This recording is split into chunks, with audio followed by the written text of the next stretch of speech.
The first time I met Karen, she was banning my teenage nephew from the community pool. I didn't even know her name. 6 months later, I knew her bank account numbers, her kickback schemes, and the entire history of her corruption.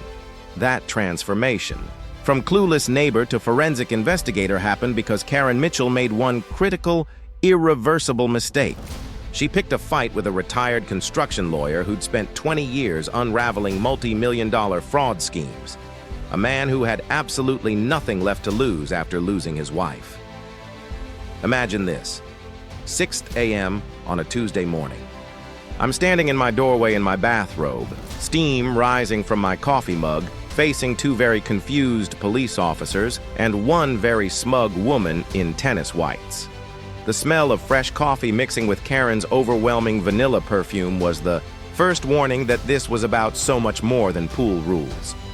What would you do if your HOA Karen tried to weaponize the police against you? Drop your worst HOA story in the comments below. And before we dive into this wild story, where are you watching from? I'm curious how many of you are dealing with your own neighborhood tyrants right now. My name is Dave Martinez, and this is the story of how I went from seeking peace to waging war. The illusion of paradise. My story starts 8 months ago. I thought I was moving to paradise. Willowbrook Estates, 127 pristine homes built around a community pool that sparkled like a jewel in the morning sun. I paid a premium for my corner lot with that pool view. Worth every penny, I thought, especially after watching my wife Sarah battle cancer for 3 years. Sarah died last October. The house we'd shared for 22 years felt like a museum of memories, each room echoing with a love I'd lost. So I packed up and moved to Willowbrook to start fresh. I was retired from construction law after 2 decades of fighting contractor, fraud, and unraveling complex financial schemes. I figured my biggest battles were behind me. I was ready for peace and quiet. Every morning, I'd sit in my kitchen with my coffee, watching the sunrise reflect off that pool's surface, listening to the early lap swimmers cut through the water. It was a meditation, exactly what my grief counselor had recommended. It was during those quiet moments that I first noticed her, Karen Mitchell, 48 years old, real estate agent, HOA vice president, and proud owner of the model home that anchored our little community. She was always dressed in head-to-toe designer athleisure, her blonde highlights perfectly maintained. She carried a massive leather-bound binder everywhere she went, like she was running a Fortune 500 company instead of a suburban homeowners association. She was married to a city councilman, Brad Mitchell, which meant she knew all the right people and never ever let you forget it. The first few months were blissfully quiet. I kept to myself, followed every rule to the letter, and slowly started to feel human again. Then summer arrived, and with it, my nephew, Miguel. Miguel's 16, my brother's kid from Phoenix, smart as a whip, heading to engineering school in the fall, and the closest thing to a son I'll ever have. Sarah and I never had kids. We were too busy with careers and then too focused on her treatment. Miguel decided to spend his summer with me, working at the local hardware store and keeping his old uncle company. He was my anchor, a living connection to the family I still had. The poolside provocation. The trouble started on a Tuesday in June. Miguel had invited 2 friends from his summer job over for a pool day. They were nice kids, polite, the kind who actually say, "Thank you, Mr. Martinez," without being prompted. We're talking about maybe 90 minutes of teenage laughter and the occasional cannonball splash.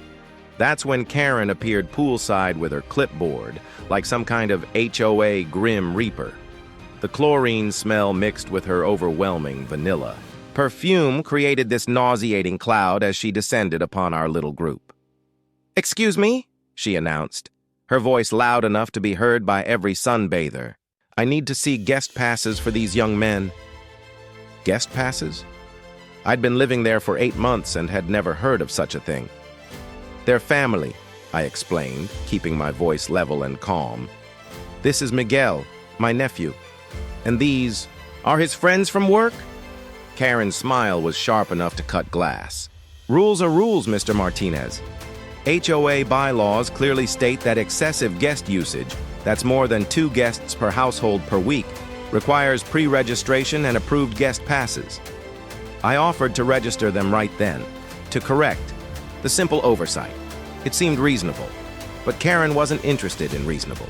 She wasn't there to solve a problem, she was there to enforce her authority.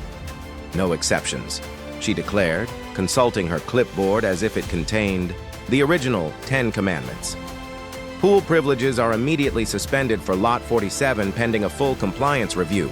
You could hear the creak of pool chairs as other residents suddenly found their phones utterly fascinating. The air grew thick with the musty smell of fear. Nobody wanted to be Karen's next target.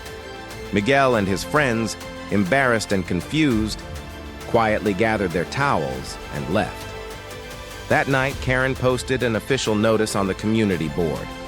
She even made a theatrical announcement at the weekly HOA meeting, emphasizing my failure to follow established protocols with just enough faux disappointment to make it clear who the villain was supposed to be. Sitting in that basement community center, surrounded by nervous neighbors and the smell of old coffee, I had a chilling realization. This wasn't about pool rules. This was about power, pure and simple. It was about control and putting the newcomer in his place. Karen had just made her first mistake. She'd picked a fight with someone who'd spent 20 years dealing with bullies who hid behind contracts and fine print. It was time to dust off some very old skills. The bureaucratic battlefield. Karen didn't waste any time escalating. 3 days after the pool incident, I found an official letter in my mailbox. Certified mail, no less. She'd scheduled a compliance hearing with the HOA board, giving me exactly 48 hours notice. The hearing was set for Thursday at 7 p.m. Thursday was Sarah's birthday. I'd planned to visit her grave, bring those sunflowers she loved, spend some quiet time talking to her about Miguel and how proud she would be of the young man he was becoming. The letter cited multiple violations I'd apparently missed. Trash cans visible from the street, they weren't. Lawn height exceeding 3.5 inches, I'd measured it myself at 3.2. And my personal favorite, failure to maintain community harmony through appropriate guest management. That night, I did what any good lawyer does when facing a hostile opponent. I went to war in the library. I read the fine print. Every single page of the HOA documents I'd signed at closing, plus the original community charter. 20 years of construction law teaches you that the devil is always in the details, and Karen had just handed me a roadmap to her weaknesses. Buried on page 47 of the charter, I found solid gold. It read, "Reasonable accommodation shall be provided for family gatherings and multi-generational household activities." Karen's rigid guest policy directly violated the foundational document she claimed to be enforcing. Even better, her official letter violated at least 3 procedural requirements: an insufficient notice period, a failure to specify which bylaw was allegedly violated, and scheduling a hearing during what any reasonable person would consider a family emergency time frame. Thursday evening, I walked into Karen's dining room because apparently we were now holding official HOA business in her personal residence, carrying a single manila folder. Inside, every relevant document was highlighted, tabbed, and ready for battle. The smell of her lavender air freshener was so overpowering, I wondered if she was trying to mask the stench of corruption. The board looked uncomfortable. Jim Walsh, the president and a recently retired high school teacher, kept shifting in his chair. Maria Santos, our treasurer and a no-nonsense accountant, took notes with the intensity of someone documenting evidence for a trial. Karen opened with a PowerPoint presentation. I am not kidding. She had actual slides about maintaining community standards and preserving property values. Every third slide had a thinly veiled reference to certain residents who didn't understand our way of life. The sound of her manicured, Nails tapping against the mahogany table created an irritating rhythm that matched her condescending tone perfectly. When she finished her performance, I quietly stood up and began laying out my documents. "Before we proceed," I said, my voice calm and steady, "I'd like to point out several procedural violations in tonight's hearing. First, HOA business cannot be conducted in a board member's private residence without prior community notice. Second, the 48-hour notice period violates our bylaws, which require a 7-day minimum notice for compliance hearings. Third, the alleged violations cited in your letter don't correspond to any specific bylaw language." Jim Walsh perked up. "Dave, are you saying this hearing isn't valid?" "I'm saying that if we're going to enforce rules, we should probably follow them ourselves." I opened my folder and pulled out the highlighted charter pages. "According to the foundational document we all agreed to," and I quote, "reasonable accommodation shall be provided for family gatherings and multi-generational household activities.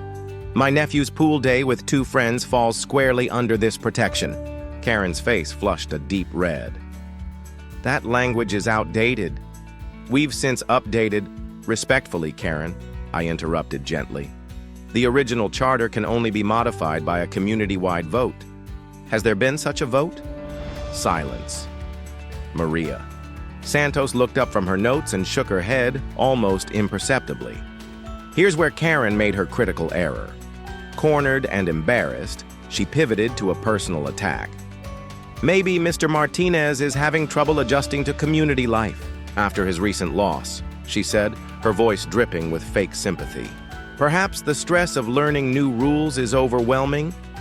The room went dead quiet. You could have heard a pin drop. Even Karen's most loyal supporters looked deeply uncomfortable. You could hear the distant hum of the air conditioning unit. Cycling on, I slowly, deliberately gathered my documents. "Thank you all for your time," I said, my voice cold. "I'll be reviewing our community charter more thoroughly and will be in touch."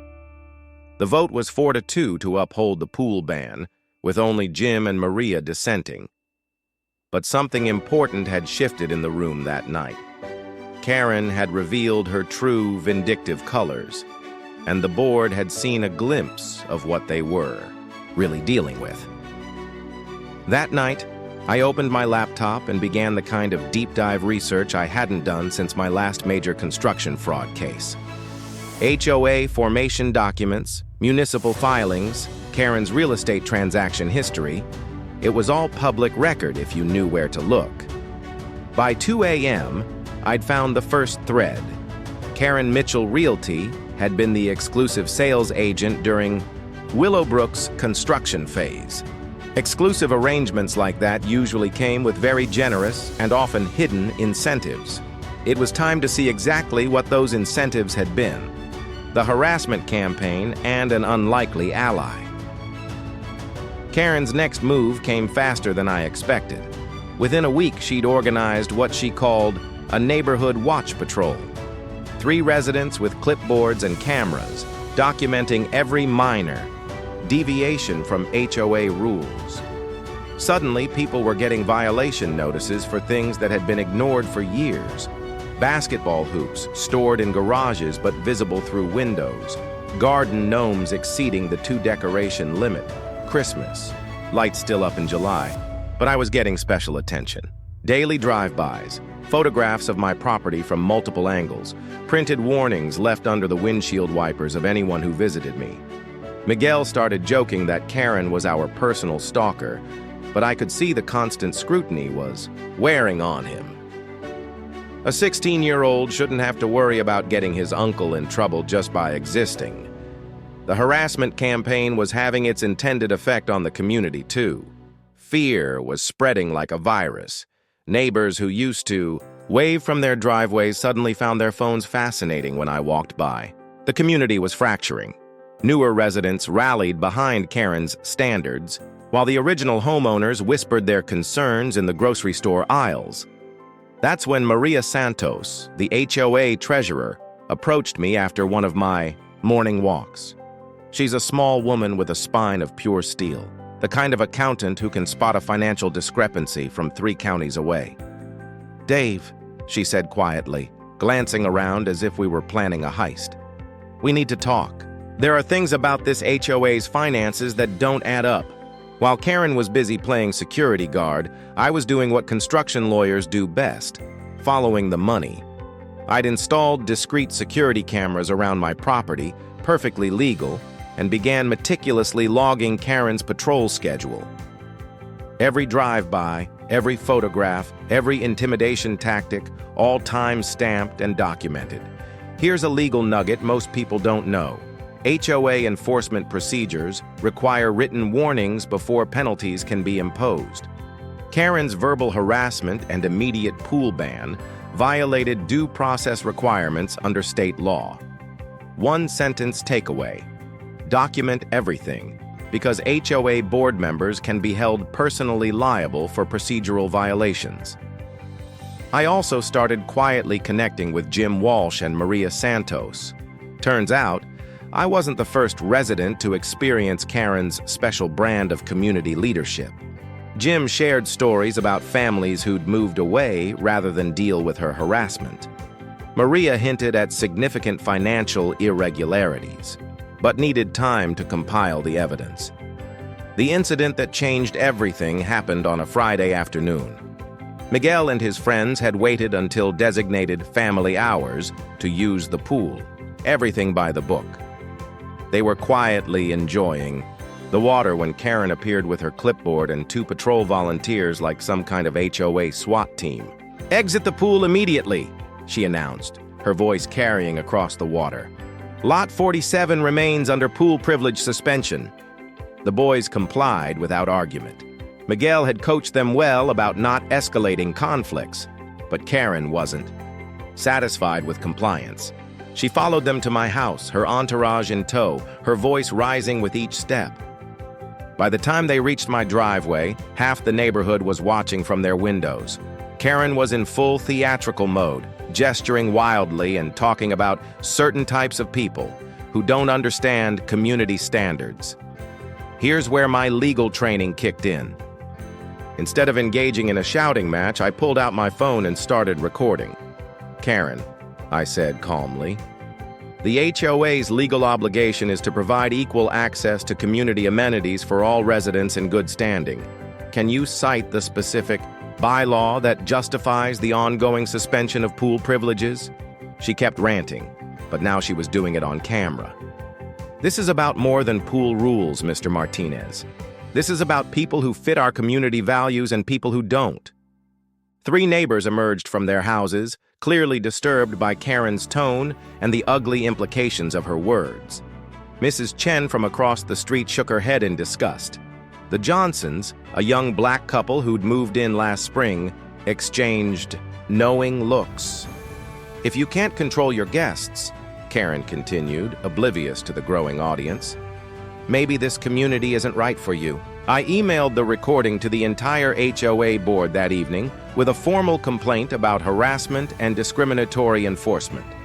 The email was professional, detailed, and documented Karen's pattern of behavior with timestamps and witness accounts. An emergency board meeting was called. Karen's defense was predictable. She was just a volunteer protecting the community from outside influences and property value threats. When the vote came for a formal censure, it was a 3-3 tie. No action was taken, but the battle lines were now drawn. After the meeting, Maria Santos slipped me a thick manila envelope. "Financial documents," she whispered. "Look at the construction contracts versus the actual amenity costs. Then tell me what you think." That night, I spread those documents across my dining room table under the warm glow of the lamp, and I felt the familiar cold thrill of a hunter spotting his prey. The numbers told a story Karen definitely did not want anyone to read. The smoking gun. The smoking gun was hiding in plain sight, buried in a stack of emails Maria had been quietly saving for 3 years. "I wasn't sure what I was looking at until you mentioned the construction discrepancies," Maria explained as we sat in my kitchen the next morning. Financial documents spread across the table like evidence in a corporate murder trial. But look at this. She handed me a printed email chain between Karen and the original developer, Sunset Construction. The subject line read, "Revised Community Amenity Pricing, Confidential." My construction lawyer brain started connecting dots faster than a supercomputer. The original HOA budget showed $2.1 million allocated for community amenities: the pool, landscaping, community center, and playground. But the actual construction invoices Maria had dug up showed costs of only $1.4,700,000. Gone. Here's the beautiful part, Maria continued, pulling out bank statements. Look at Karen's personal account deposits during the construction phase. Large, irregular deposits. The amounts coincidentally match the timing of HOA payments to the developer. Karen Mitchell Realty had received referral bonuses and sales. Incentives that were 400% above normal real estate commission rates. But the real smoking gun was an email Karen thought she had deleted, where she explicitly discussed profit-sharing arrangements with Sunset Construction for inflated amenity budgets that would be absorbed by HOA dues over time. Here's a financial nugget that'll make your blood boil. Developers often inflate community amenity costs and split the profits with insiders who control the HOA approval process. One sentence takeaway. Always demand to see actual construction invoices, not just budget projections, before approving HOA special assessments. This wasn't just about pool access anymore. This was about systematic financial fraud that had been bleeding our community dry for 3 years.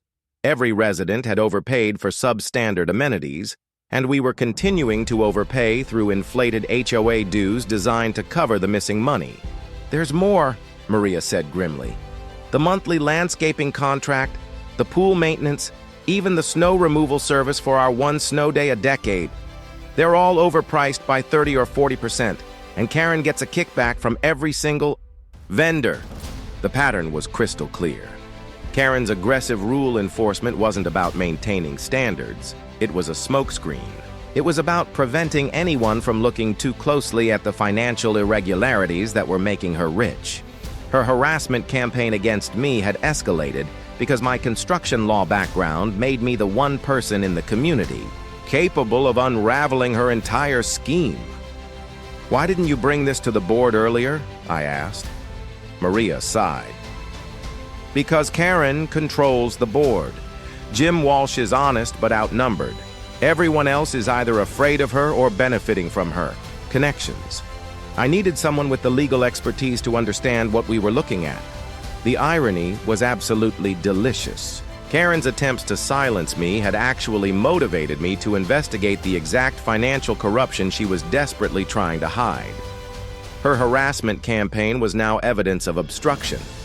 Her discriminatory enforcement patterns showed a deliberate tactic of targeting anyone who might question her authority. As a construction lawyer, I'd seen this type of fraud dozens of times. Developers and their inside conspirators inflating costs, skimming profits, then using aggression and intimidation to prevent discovery. The difference was that now I wasn't being paid to investigate. This was personal. "What's our next move?" Maria asked. I looked at the evidence spread across my table. Email admissions of profit sharing, bank records showing suspicious deposits, construction invoices proving cost inflation, a 3-year pattern of financial irregularities totaling over $700,000. "We're going to give the community exactly what Karen's been trying to prevent," I said. "Complete financial transparency. Every resident has the right to know where their money went and who profited from overcharging them." I smiled, feeling more like my old lawyer self than I had since Sarah died. "And if she tries to stop us," I added, "then she'll be adding obstruction of justice to her future charges of fraud and embezzlement." Karen had picked the wrong retired construction attorney to mess with. It was time to build a case that would hold up in criminal court. The reckoning. Building a criminal fraud case requires 3 things: evidence, allies, and patience. Lucky for me, I'd spent 2 decades perfecting all 3. Our team was small but powerful. Maria Santos brought the financial access and insider knowledge.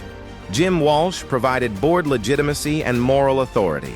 I contributed 20 years of construction law expertise and an intimate knowledge of how to make a fraud case stick. Our strategy was multi-pronged: a criminal referral to the district attorney, a civil action to recover the stolen funds, and a complete overhaul of the HOA's governance to prevent future corruption. The key was to act before Karen realized what was happening. We filed formal public records requests for all HOA financial documents, completely legal and within our rights. Karen would have to either comply, giving us official documentation of the fraud, or obstruct, adding criminal charges to her problems. She chose obstruction. She tried to freeze the HOA accounts. She called emergency votes of no confidence against Jim and Maria. She filed a false police report claiming I had threatened her. But this time, I was ready. My security cameras and phone recordings provided irrefutable proof of her lies. When the police officers showed up at my door at 6 a.m., after her false report, I was ready with my phone. "Officers," I said calmly, "I believe you're here about a complaint from Karen Mitchell. Before we proceed, I'd like you to hear the actual conversation she's referring to." Her overconfidence had just handed me evidence for charges of filing, false reports, and obstruction of justice. The dam finally broke when local news, tipped off by Miguel's viral live stream of a code enforcement inspection Karen had called to disrupt his graduation party, picked up the story. Our neighborhood drama became a public example of HOA power abuse. With media attention shining a light, the district attorney's office had to act. They assigned a detective, and within 48 hours, subpoenas were flying for all HOA financial records, developer contracts, and Karen's personal banking information. "This is substantial," the detective told me. "Financial fraud, mail fraud, conspiracy to defraud. We're looking at potential federal charges." Cornered, Karen went scorched earth. My pool equipment was mysteriously vandalized. My security cameras were tampered with. But it was all captured on backup systems. The evidence avalanche was now too big to stop. The mandatory community meeting required by law was a spectacle. The school gym was packed with residents, media, and law enforcement. Karen, with her lawyer, sat at one table. Maria, Jim, and I, with our boxes of evidence, sat at another. She tried to play the victim, claiming she was being persecuted for volunteering.